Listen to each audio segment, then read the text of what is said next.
The whole transgender movement really started with Alfred Kinsey meeting with Harry Benjamin and telling him that he had an effeminate boy who he thought wanted to become a girl. And he introduced him to Benjamin because Benjamin had this idea about giving boys hormones, cross-gender hormones, and changing them into little girls. And so this was kind of the first, this was in the early 50s. And so when Benjamin had this young boy in his care, he began to give him hormones at the objection of all the psychologists and psychiatrists at the times.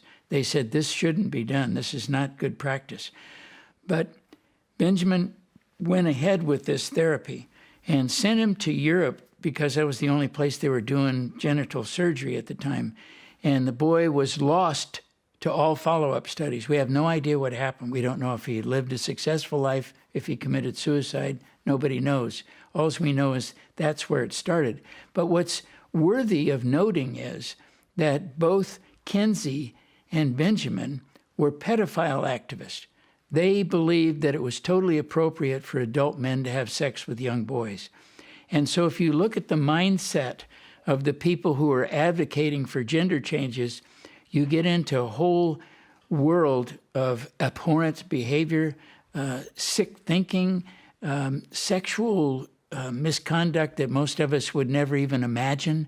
And so when you have a group of people who started this movement, like Harry Benjamin did, who advocate for pedophilia, we know we started off in a very, very shaky foundation with a group of sick people. And then when we introduce money into the equation, because he became sort of the three musketeers with Kinsey and Benjamin, they were all three friends. They were all associates. And here is Benjamin now talking to John Money at Hopkins, and John Money began to engage in, start a gender clinic. He was not a surgeon, he was a psychologist, but he believed that boys could become girls. And he wanted to prove his theory, and he did this with a boy who had come out of Canada.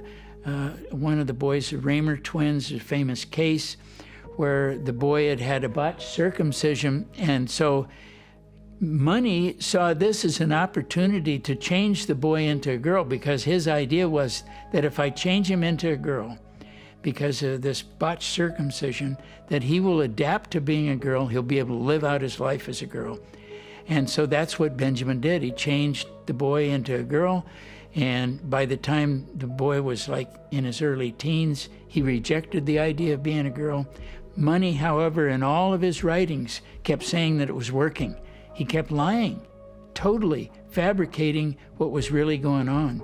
He also had the two boys, his twin brother and him, engaging in sexual conduct together, because that's what Money was enjoying. That was part of, so we had three people who were pedophile activists who had these crazy, sick ideas about young children and sexual activity that's really started this.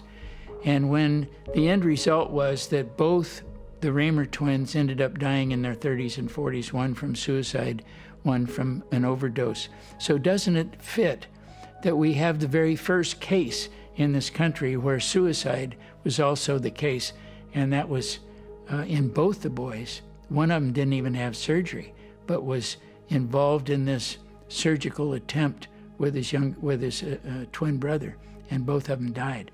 So it started off very, very sick and had no success, and yet they continued to do it.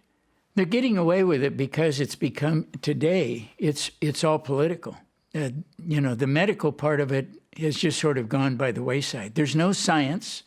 There's actually no way today, this will be shocking to hear, for the audience to hear, there's absolutely no way to prove anyone is a transgender. You can't prove it.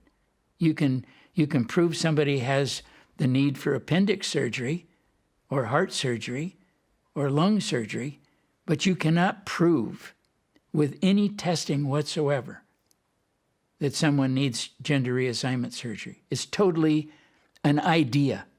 Someone has turned the idea that this is treatment into what I would call a racketeering business that's hurting people to the tune of 40% of them attempting suicide.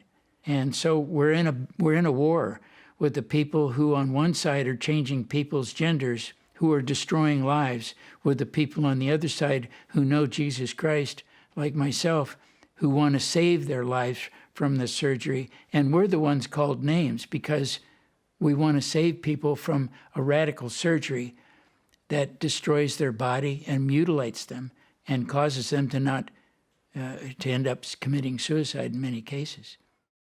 Are there physicians and therapists who are pushing back against this ideology?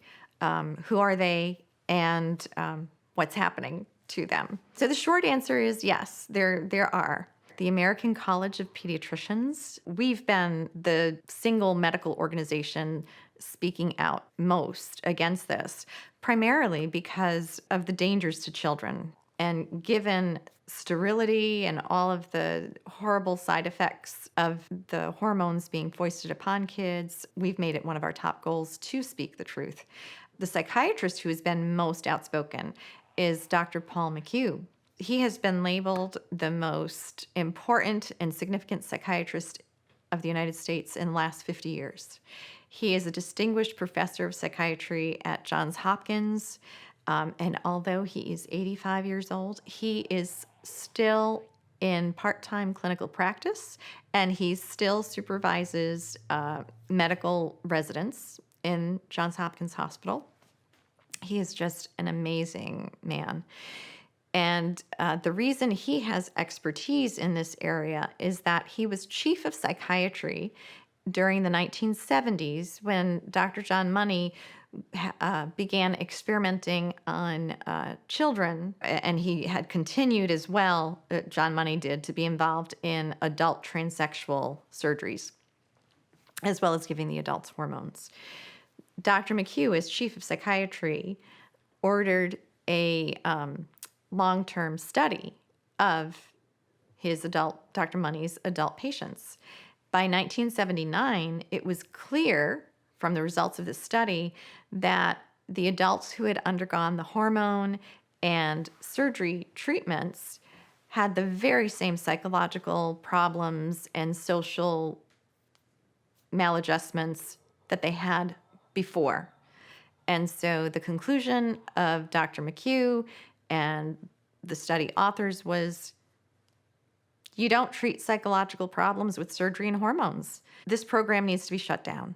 And so in 1979, the sex reassignment program at Johns Hopkins University was shut down due to scientific study. Fast forward to 2017, the Human Rights Campaign, which is the largest and wealthiest LGBT activist organization in America, quite possibly the world, but certainly in America,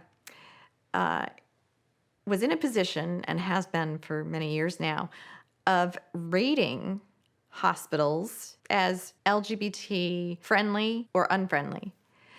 And to make a long story short, forced Johns Hopkins Hospital to reopen its gender reassignment clinic for both kids and adults. Gay activists, because Dr. McHugh had been so outspoken, writing in the Wall Street Journal, and he's actually helping families with children who have gender dysphoria. The gay activists were putting pressure on Johns Hopkins to fire him, disown him, fire him. Well, they couldn't do that. I mean, as I said, he's the most significant psychiatrist in America of the last 50 years. So instead, HRC finally, put the screws to Johns Hopkins and said, well, we're knocking you down X number of notches. You're going to go from a 100% rating to something exceedingly low. So Johns Hopkins caved and said, oh, no, we're inclusive. We support the LGBT community, and we're going to reopen our program. And this is what happens at every university level, grad school, medical school. this is what's happening. So it makes it very difficult for physicians and therapists to speak out.